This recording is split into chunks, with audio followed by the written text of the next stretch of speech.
Thank you. Yeah, so the last hour, if you're in here, the panelists are here. I think it was the panelist from Kimley Horn. What was she talking about when it came to talking engineers and city councils, right? What'd she say? What about your audience? Forget your audience, right? No. Yeah, know your audience, right? So let's talk a little bit about, okay, here's why that matters, but also importantly, what you can do about it. You know, it's one thing to say, well, you should just be better at talking with the public, right? But let's actually talk about some tools you can actually use. So, quick background on me. I have a master's degree in transportation engineering, but anybody here have paid internships? You make more than I do. So pat yourselves on the back. This is a great way to under-monetize your master's degree, but you know, I'm a little weird. So, my background, I worked in radio for 14 years, which it makes even less. And as a negotiating tactic in my late 20s, I told my boss, that's it, I should have been a civil engineer. It's what I wanted to do originally, but Calculus 2 is scary. And I dropped it and I ran away from it for 10 years, finally came back and said, okay, I'm just going to tough through this. I need a real career. Radio's not paying anything. I've never had a paid sick day or paid vacation day in my whole life. And I'm like, I want to be middle class. I'm going to go back to school. So I had my boss in radio write my letter of recommendation to grad school thinking, well, this will make him scared and then he'll promote me and I'll make more money. Because there's no way they're going to take me into a master's program without any undergrad prereqs, right? Well, they called my bluff. I didn't get promoted at work. I ended up getting accepted, and my 18-month master's program took me 5 years, partly because I had to go back and do a lot of the undergrad classes, and also because you can see I'm a brilliant student here. So I think I deserved at least 1 point. So that was, I can't remember if that's statics or mechanics and materials.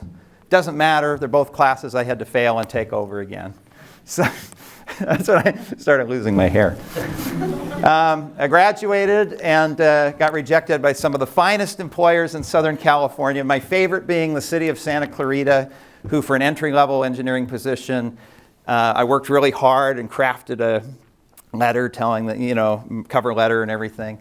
But I think I was confusing employers because they'd say, well, this guy's a master's in civil engineering, but he has, you know, he's worked at 5 radio stations and that's it, you know.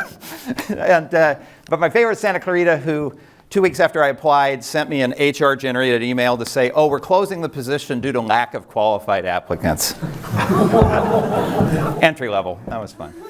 So I worked some construction as I was applying to things, and during the pandemic I was living with elderly grandparents in their 90s, trying to keep them alive, and for fun, I went out and I went back to doing what I had done before because I couldn't really go out and find a job because I'm trying to keep grandparents alive. And so for a couple of years before the pandemic and during the pandemic, I just went back to doing journalism. That's what I knew. I worked in radio news. I had done television classes in college. And so but instead of covering a local city, I went out and I covered transportation as my local city. And thinking maybe that would get me a PR job in transportation. I could go work for Caltrans, being their PR person or something. Well, that hasn't happened yet. But I met, in the process, I've gotten to meet a lot of neat people. This industry is not boring. So why do we make it boring? This is the mayor, Hollister. We'll come back to him in a minute. So there is an industry that tries to take things that you don't care about and make them sound interesting and not confuse you about it. And that's broadcast TV, right?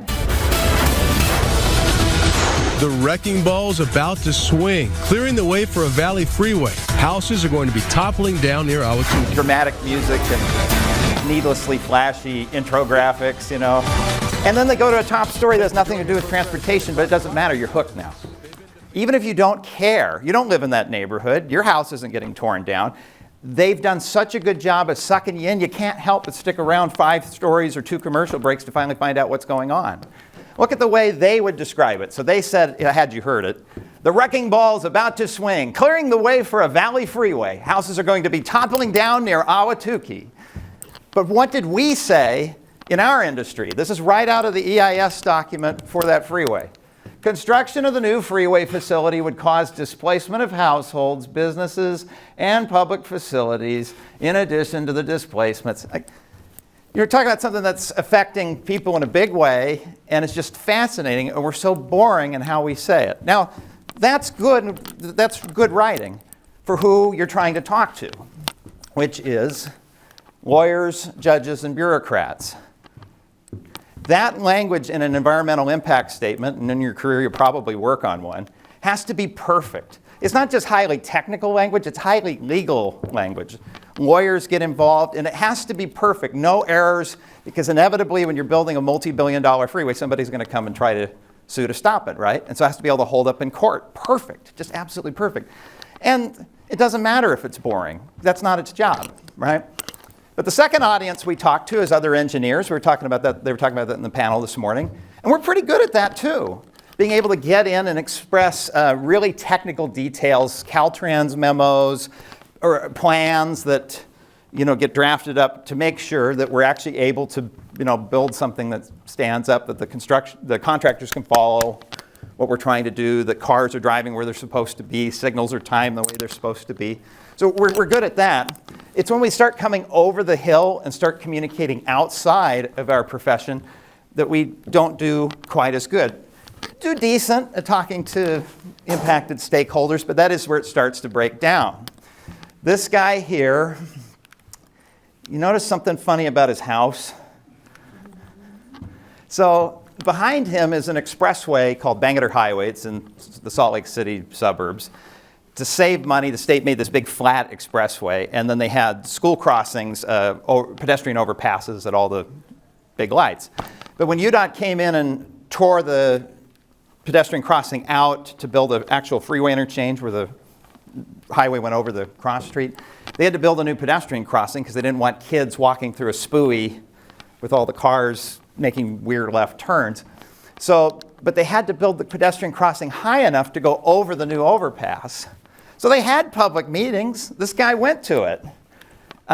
He was there the day they bought out his neighbor's house and demolished it for the new crosswalk, but they didn't do a good enough job articulating to him what they were going to build, and now he has a 50-foot tall baby skyscraper in his backyard.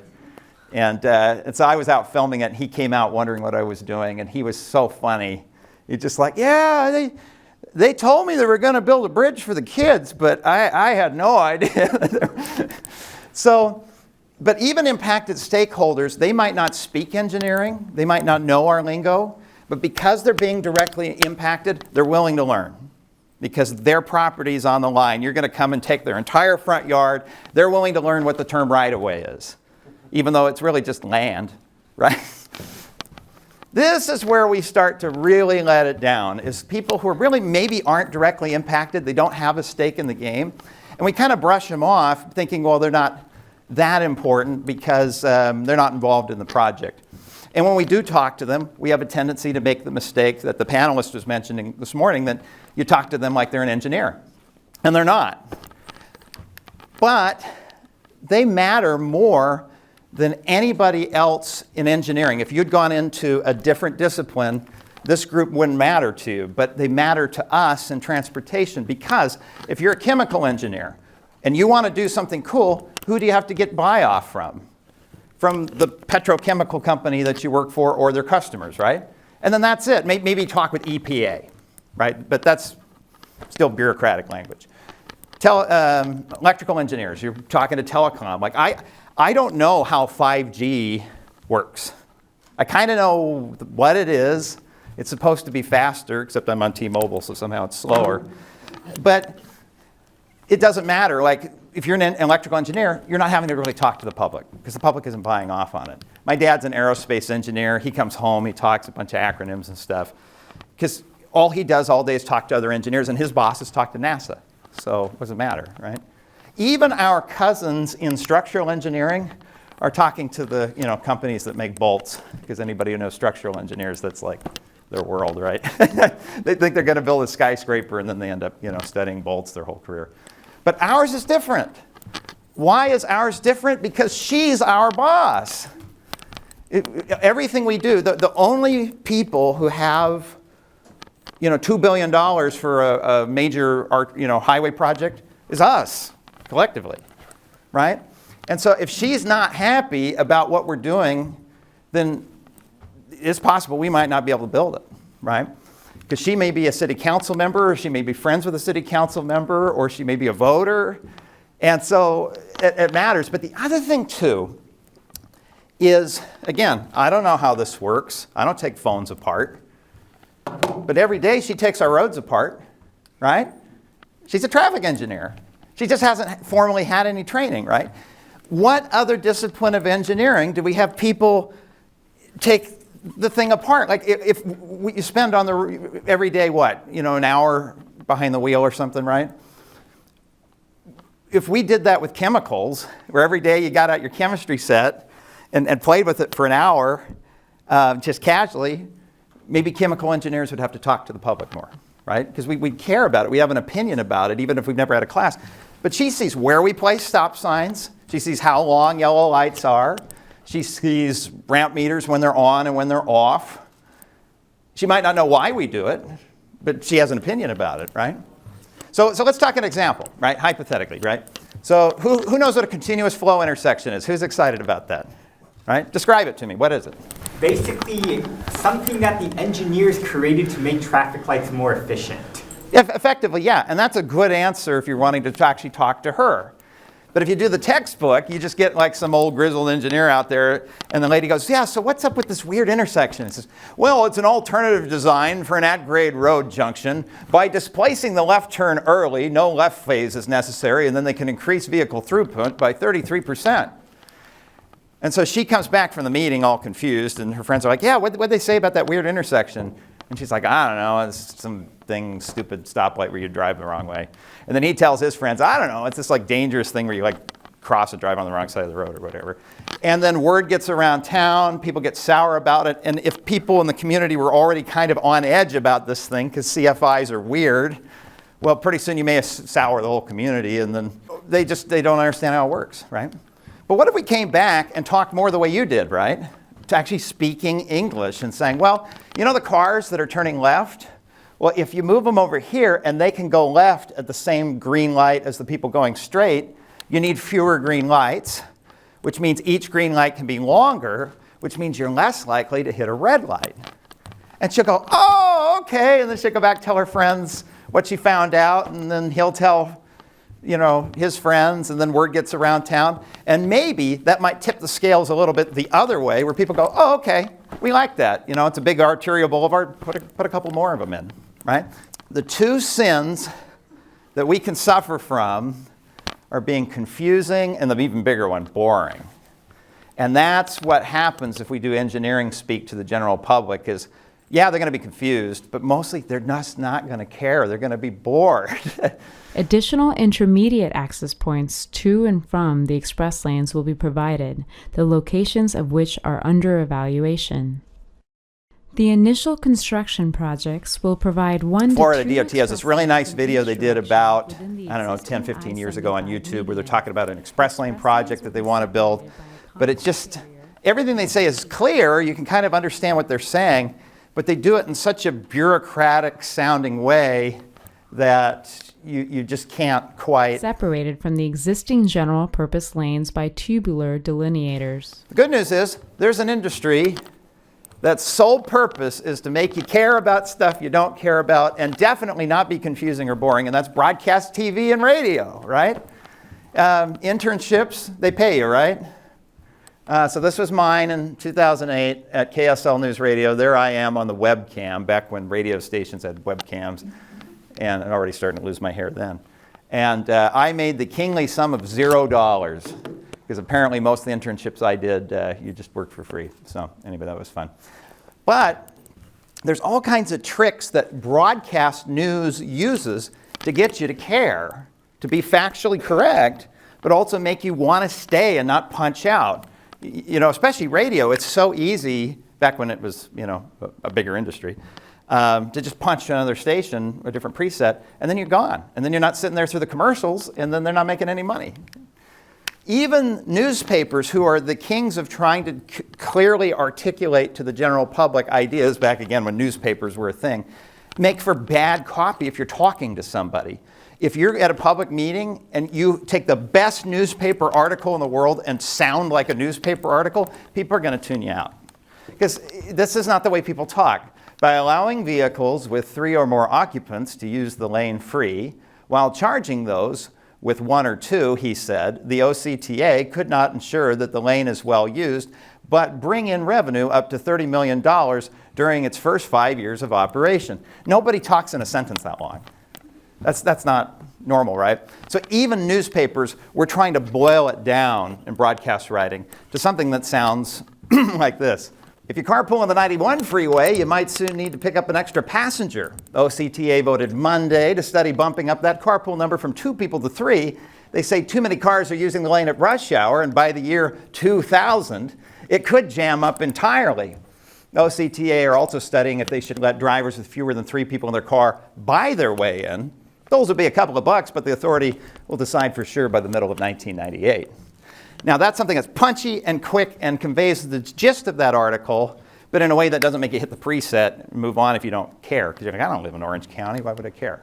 And then you add in television where you get pictures, and it's magic. You have this punchy, fast, interesting writing with, pictures of bulldozers on top of it, and you got a story going. So there's this kind of niche book, so just so I can cite my source here, about broadcast writing that the really nerdy radio and TV producer types read by Mervyn Block. The only way I got a copy is some used one out of the Chicago library, so I hope it wasn't stolen. But anyway, I got it on eBay. And he has 300 really sassy pages of, you could just like smell the cigarettes of like this grizzled 1980s guy on a typewriter being like, don't do this and don't do this. But it's good advice that we can use in engineering to sound more interesting. And so let's hit a few of these real quick here. So one of them is the jargon. So this video, had we been able to play it, was one Chrysler made a long time ago, trying to show what engineers sound like to engineers so they could grasp what it sounds like. And so had you heard that video, this guy was rambling on about like the original machine had a base plate, a prefamulated amulite, surmounted by a malleable logarithmic casing in such a way that the 2 spurving bearings were in direct line with a panometric fan. Anybody know what that is? Yeah, well, good, because it's gibberish. But that's the way we can sound. And so what if we take our jargon and replace it? So entry node, nobody knows what an entry node is. Just call it an on-ramp. That's what it is. That's what people know it as. Signal phase. What's a signal phase? Come on, all the turns people get at the light. You got this phase and this phase and this phase. Density. I'm even let you cheat. What's density? Is that? How crowded the road is. Exactly. Yeah, how crowded the road is over a mile, right? Flow rate. How many cars are in a certain line? Yep, how many cars you can move in a lane each hour. It is more words. That's why we speak jargon amongst engineers, is you don't want to say this again and again and again and again to your colleagues, but it's worth the extra words when you're talking to the general public. And you don't have to use a lot of words to describe it. What's this? Engineer speak. Give me engineer speak. What is that? Traffic signal. In particular, what kind of traffic signal? Oh, yeah, span wire traffic. Exactly, span wire traffic signal, head. But what would we call that to somebody in plain English who, say we're putting temporary ones like this up? Hanging traffic light? Yeah, a stoplight hanging from a wire. Exactly, yeah. Something that they can understand, like, oh, it's going to be hanging from a wire, but it's a temporary one because this is California. We're not, Connecticut where we put up stuff like this permanently, right? Now, on the same time where you do use more words to get rid of jargon, there's a lot of wasted words you can throw out. This is just good writing practice, period, even if you're writing a more formal document. Like this sentence here, it's a little bit small to read, but it's, the mayor is now in the process of deciding to run for another term. All of that now in the process is junk. Because you can just say, the mayor is deciding whether to run another term. Right? You don't need this whole now in the process. We add this stuff in, I think, because it makes us sound more professional, but it really doesn't. It's just clutter. It's wasted brain. People only have, you're already explaining a concept to them, and so they're trying to use as much brain power as they can to visualize the idea you're trying to say. And if we clutter our sentences up with more clutter, they're having to take some of that brain power and use it to declutter the sentence to understand it. So do the work for them, declutter it before. Same with like fancy words. Sorry, I used such a hard to read font color there. Facilitate. What's a better verb than facilitate? Or the other one's commence. What? Exactly. You know, construction's going to start on Thursday. You don't have to say commence. You know, the mayor's office is going to help out with the extra funding or something. You don't have to say facilitate. Because I think you're there, you get invited by some local news station to say, hey, talk about the project, your boss sends you out. They stick a microphone in front of you. Realize that the poor reporters, unless you're in LA or the Bay Area, the poor reporter there is probably making like 14, 15 bucks an hour, and they're right out of college and just struggling, even in Sacramento and places. And you don't need to impress them. Just talk. You know, they go in there and be like, I'm on the news. Well, we're going to facilitate the community with, you know, just say help. Cliches are a snooze. The next bit of advice Mervyn Block has for us here is like, construction is in full swing. Like, what are you swinging? It's just in progress. In the nick of time. What's a nick? I know what time is. Like, you know, especially in California where you have a lot of non-native speakers too, and then they're working really hard to get good English proficiency. And then we say something like, yeah, the federal funding came through in the nick of time. And they're like, oh, well, good for Nick. Leaps and bounds. So the construction site, everybody's left up in the air. Move into high gear. Like, there's just voices approval. Like the city council voices their approval. Just say the city council supports it. You know, just make it easy. This is one that he threw in there, but they got to remember this book is from the 80s. But the $64,000 question. Does anybody in the room know what that refers to? Good, so don't use it. Right, what is it? Do you want to be millionaire? Like they keep going up in price for the questions. Oh, it's $1 million question, it's the final one. You're close, and you're making me feel old because I was in high school when Millionaire was on TV. So this would have been in the 70s. There was a show called The $64,000 Pyramid. And so the $1 million question was the $64,000 question where you'd gotten to the top. But, you know, back then that'd buy you a house. So he used that as an example. And I'm guilty of that. In my videos where I'll say, like, on a $1 billion project, I'll say, like, but the $1 billion question is, but that's really kind of sloppy writing. I could write something better than that. And so he says, hey, just don't use that. And so, okay, this is a big one, probably one of the more important ones, as you can see from this terrible, this is not AI, that's just a bad Photoshop. Active voice. Who knows active voice versus passive voice? Is passive voice written by any of you? Boo! No, that is very normal in engineering writing, and it sucks, but it's the way you have to do it for the lawyers. Yeah, and that's true. And if you're going back to writing like an EIS or something that you were on this end of it, you're going to have to do this. But when you're on this end over here where you're talking to the public, don't use passive voice at all. Because what happens here is, again, you're processing your brain power, right? So the sentence, it's hard to read. The cat was eaten by the dog. Is I'm going, okay, so the cat, all right, I'm picturing a cat, was eaten. Okay, so I'm picturing like eating, but it's just this like amorphous idea that I can't apply to anything. So there's a cat and then like this verb, but I can't picture it. By, okay, the dog. Okay, so I'm picturing a cat and a dog, and what was going on again? Oh, I think the cat was eating the dog. Boom, I have this picture, and I go, well, that's not right, and then I have to reprocess the sentence again. And by then, you've moved on to the next sentence, and they're not listening to your second sentence because they're still processing the first one. But if you use active voice writing and just say, the dog, ate, okay, I picture a dog with his mouth open, the cat. That's terrible. Why would you don't let the dog eat the cat? It's poor kitty, you know. But you can also hide the subject of the sentence entirely in passive voice by because the subject is the by whatever at the end, right? So My aunt, we had a big family reunion like 15 years ago. I'd just taken news writing, I was learning this, and she dropped a dish. And like 12 family members came running in because they heard a broken dish. And they go, "Oh, what happened?" And I just blurted out, "A dish was broken." And with no subject in the sentence, they're like, "Oh, bored." And then they went back outside. Because just all they picture is like, "Oh yeah, there was this dish and it broke." But had I said what really happened, which was, "Oh, Aunt Laurel broke a dish." Really? What would have happened? They would have had a bunch of follow-up questions. They would have been curious and wanted to talk to her about it. But I didn't do that on purpose. And then they left and she was able to save face. But we don't want to do that. We want people to be engaged and pay attention, be curious, and know who's doing what. We don't want to be like a PR person after like a railroad disaster where the railroad screwed up and they come out there with they've coached the CEO and he goes, "Well, lessons have been learned and investigations will be conducted." By whom? Who's going to do that?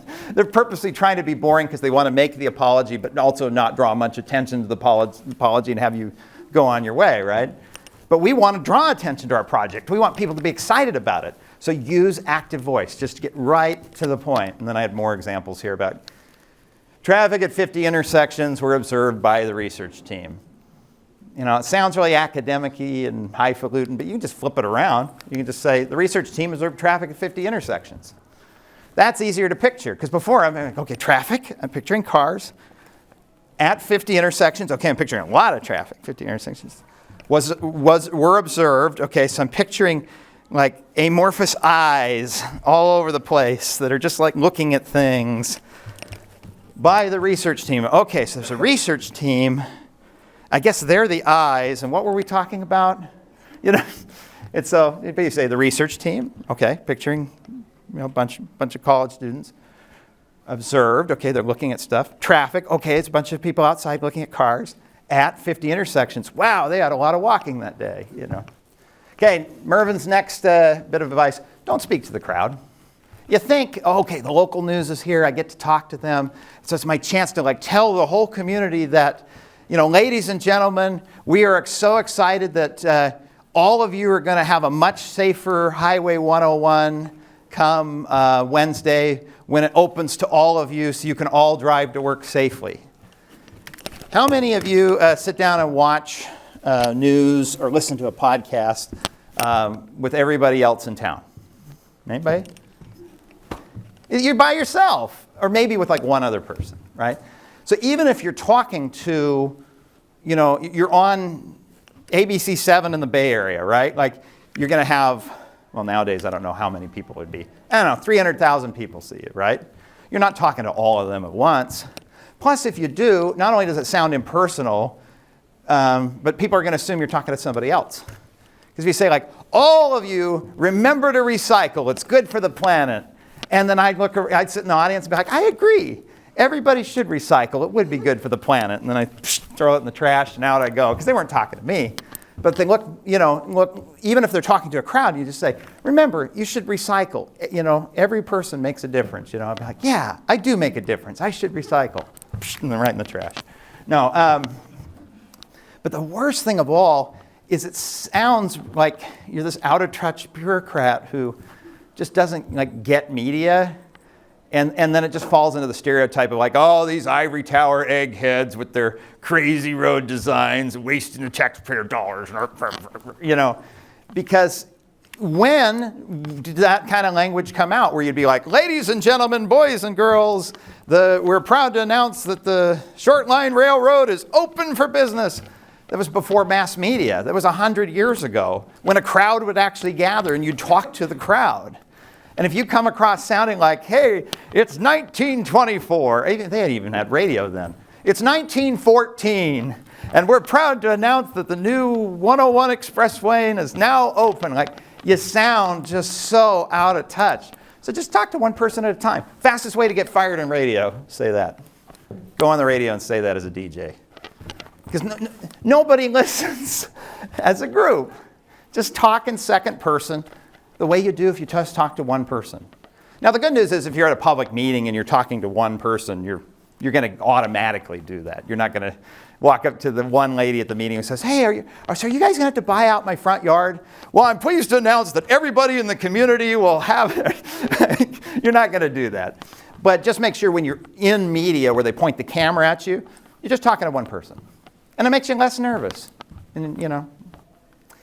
Okay, but the not-so-secret trick that Mervyn Block offers to speaking the way you normally talk, the way you need to when you're talking to the public, is a skill you already have. Because other than transportation, every other topic you talk about very normally. You don't get into weird jargon when you talk about, you know, shopping at the grocery store. You know, like, oh yeah, I went to the end cap and I looked at the third shelf space item, and you just say, oh, the orange juice is on sale, right? You just talk normal. But if you get stuck because you're in such a transportation wheelhouse because you're spending, you know, 8 hours a day, but you know, you work at a consulting firm, so 12 hours a day, talking about transportation with other transportation people, think in your head this, or you can even kind of say it softly to yourself. Hey, guess what? So when you're like, the 101 express lanes, construction will commence on the 7th of November with the mayor in attendance. You say, guess what? The mayor's coming to our ribbon cutting for the express lanes. That's the way you normally talk. So you just say that off the top. Hey, guess what? So if I have, this is an actual Caltrans Facebook or Twitter post about, which is fine. It does its job. It's correct. The department is conducting a full freeway closure of Route 605 for 6 hours starting at 10 p.m. All right, that works. But if you just want to go that little extra mile, you think to yourself, hey, guess what? You know, the 605 freeway, it's closing tonight at 10 o'clock, and the construction workers, they're not going to reopen it till early in the morning. That's the way you normally talk. You can still have all the data in there. Like I did drop the 6 hours, and you know, but you could say they won't open it again for 6 hours. You still have all the technical detail that they need to convey, but in a way that just sounds more accessible to normal people. Especially, this is more acceptable if you're writing it.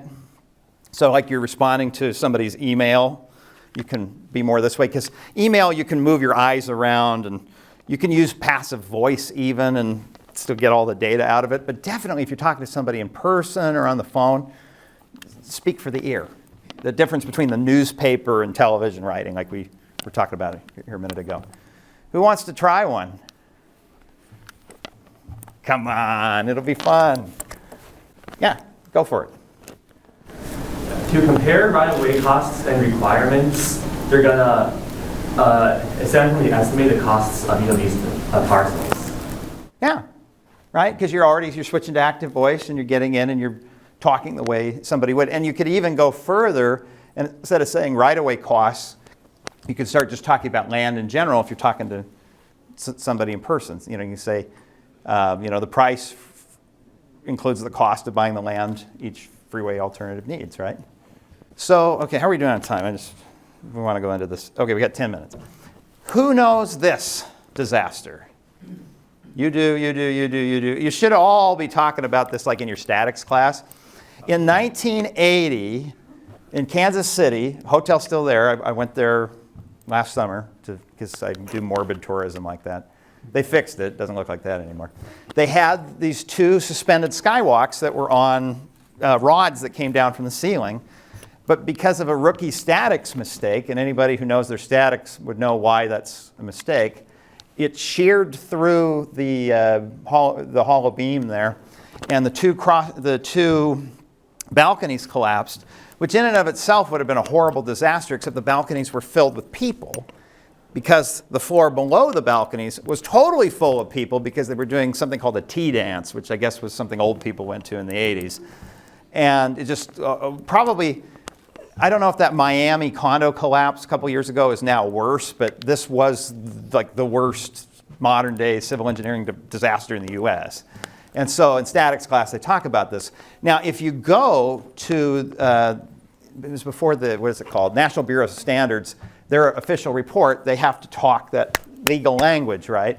So they say, well, one set of hanger rods extended from the fourth floor box beams to the roof framing, and another set extended to the second floor box beams to the fourth floor box beams. Under this arrangement, all the second floor walkway load was first transferred to the fourth floor box beams, where both the load of the fourth floor walkway were transferred to the box, and the beam hanger and the connector rods. Now, again, remember what kind of student I was. I would, in grad school, some of our classes had only 6 people in there, you know, and I'd be taking intense notes, you know, and I'm coming from work, so I'm dressed more professionally and stuff. And so my classmates thought I was this top student, right, you know. But you have Canvas, you know, you can go online and you can see your grades and everything. And because of FERPA, they show where you are in the curve of the class. And with 6 students, you can kind of figure out who's who, right? And it shows where you are. And so we were trying to guess after class one day who was all who, you know. And they're saying, oh, up here, well, that's probably Rob because he's always paying attention and writing intense notes and everything. And I show him, no, I'm at the bottom. This stuff's really hard for me to understand. And in statics class, when they were trying to, even this diagram today, I still have a hard time wrapping my head around it. But it's okay because, and I wish I had the sound here, but there's this attorney who does a really good job just in a few words explaining it. Now, the good news is I wrote down what he said. So he said, if I climbed up a flagpole and I held onto it with my hands, I'd be holding up one person.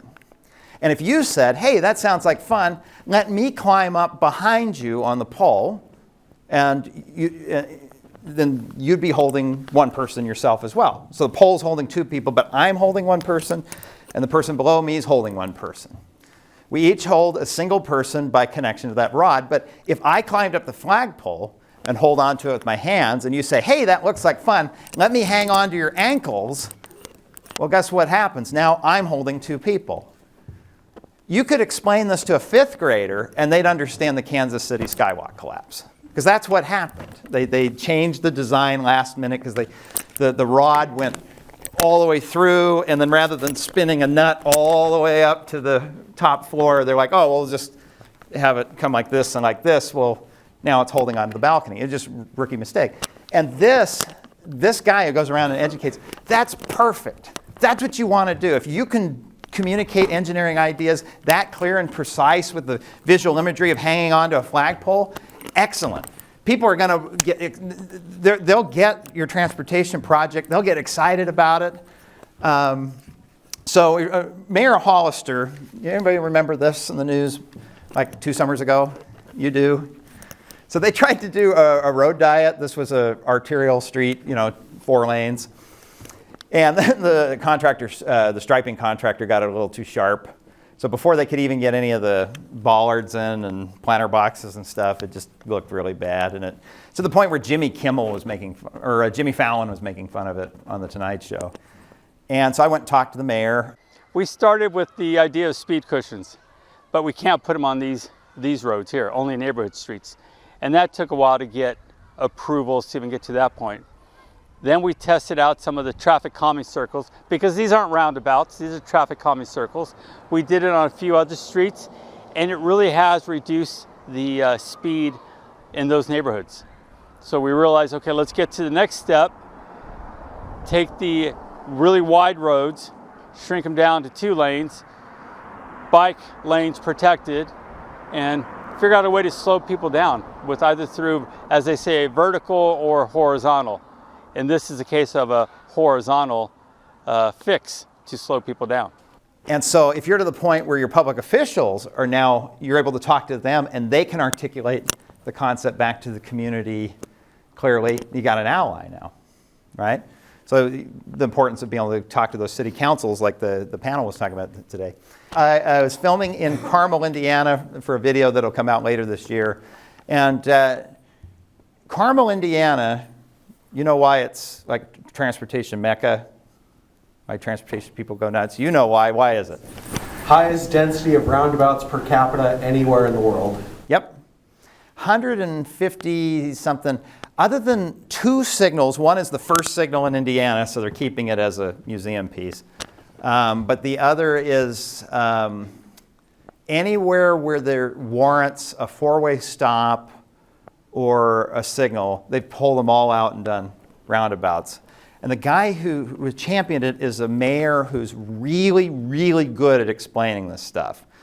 To the point where and because of the nature of roundabouts, you can have a narrower street, sometimes just a 2-lane street, because a lot of times the roads get wide because you build up your platoons, right? Everybody comes up to the red light and stops, and then you're waiting there, and then everybody goes as a group, and so you want a nice fat road to kind of keep the signal progression going. But when you have roundabouts, it's random arrival, random departure. It's like a highway where people just kind of keep going. So you can move the same number of cars with this is a 4-lane here, but like a 2-lane, you can move a lot of people with 2 lanes if you just kind of keep the traffic flowing and not going in bunches. That gave them extra space. All their streets have 10 or 12 foot multi-use paths on both sides. They don't even bother with sidewalks. They just say multi-use path everywhere.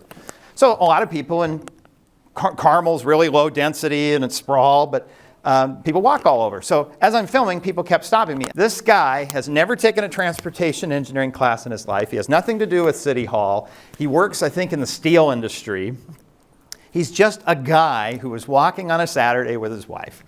Saw I was filming, stopped to talk, and he, on his own, just explained that entire concept. The capacity on a 2-lane road is quite high in one direction, but the intersections between the roads and where they cross other big roads. So my instinct living out in California is, it's taking forever to get down this road. Let's widen it. Well, widening it increases the capacity where you don't need it. Roundabouts increase the capacity where you have your bottleneck. Well, you're sitting at red lights half the time, waiting on people that aren't trying to go through the other side. So half the time you're waiting on a light, not going anywhere. This is just a random dude. They won. They beat the game. You could not remove a roundabout in Carmel if you tried. You could bribe every politician. Couldn't do it. They're too popular. Because this mayor has worked for, he just left office I think this last month. And I think he got elected in 1996 or something. But he is so articulate he won over a city council, and then he won over the engineering staff, and then he won over everybody who listened to public access cable, and he won over everybody at public meetings, and just not just with roundabouts. He's done some other things with TIF financing and parking garages and higher density and stuff, of really trying to embrace some really neat good urban design and traffic design. This is not Portland. I've driven a car in Portland. Portland's horrible. Driving through Carmel was one of the most satisfying suburbs I've driven a car through. When you have one roundabout, it's a toy. It's fun. It cuts down on crashes. It's just neat. You have a network of roundabouts. You never stop. You can go from one side of town to the other, and you just keep going and going and going, and it's fantastic. But he lost, the mayor, not him. The mayor lost his first roundabout.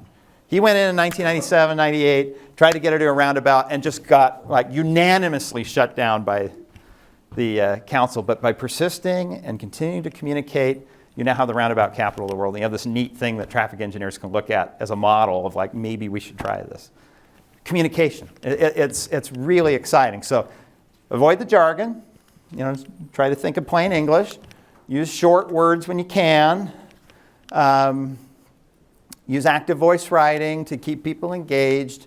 Speak to one person. But at the end of the day, if you just get stuck, think, guess what? And communicate like you're supposed to. And you can get people excited about what you want to do. So they're our boss at the end of the day. It's not the consulting firm. It's not the governor. It's not the city council. It's not the MPO.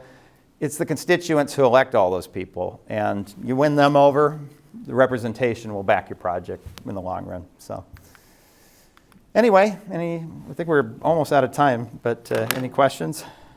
Yes? So I guess when you're talking on radio, you don't have a visual medium, so it's really important to convey the message entirely verbally. But what about when you're doing something like this, right, where you're in front of an audience? How important is compelling visuals in addition to? Oh, visuals are great, because picture's worth 1,000 words. What's a video worth, right? And so the trick is to write to your video. If I'm talking about a roundabout, don't show a picture of a stoplight. And if I'm talking about how there's like the, what do you call those, the splitter islands? Get down on the ground and record some splitter islands, and then that way people can see it. So if you say that, the neat thing with a splitter island is it works kind of like a little slow highway merge. Well, I have footage of people merging. And so then not only am I communicating it in a way that if somebody's, just listening to it like a podcast, they can kind of imagine it. Now you're painting the picture just with video. So video makes telling the story much easier. It makes editing a pain. Video takes 10 times longer than radio. Stuff I could do, like if it were radio, I could give you guys a project like every 3 days. But with video, I'm lucky if I get it out every month. I'm just working like crazy because it's so much more work. Yeah. Yeah, is there an ideal length on how long a sentence should be? Because certainly long sentences can really complicate everything, make it harder to actually understand what's going on. But shorter sentences that are too short can also seem too choppy and abrupt. Right. Is there kind of an ideal length in between the two? If you talk sentences of the same length, again and again, over and over, it becomes this really rhythm of a pattern that puts people right to sleep. But when you talk normally, some sentences are short, some are long, which is a short sentence. And so break it up naturally, right? It's okay to have a sentence that runs on a long time that you normally wouldn't have run on for a long time, but it's okay to do if you're really, really, really trying to communicate an idea and it wouldn't, and breaking up the sentence would ruin it, right? But other times you don't. It's short. So just think it through in terms of the way you would talk. Is this like that newspaper one we read through where the entire thing was all one sentence talking about the hot lanes in Orange County? You wouldn't normally convey like 3 ideas in one sentence. And that's the other, just kind of hit one idea per sentence. Yeah. So how would you manage like being entertaining, being interesting, but also remaining professional if you have a mixed audience of like your colleagues or maybe your boss and a more casual audience? One of the things I've gotten in trouble with is traffic engineers will comment and they'll say, why do you keep calling it a stoplight? It's not a stoplight, it's a traffic signal. So switch, right? So call it a stoplight, and then you call it a stoplight, and then you call it a traffic signal, and then you call it a stoplight, and then you call it a traffic signal. But what you're doing is you're educating those in the room who are not traffic engineers what the term is through context clues by ping-ponging back and forth. And so that would be a trick I recommend. So anyway, I think we're out of time. So, but I appreciate you all coming. It's fun to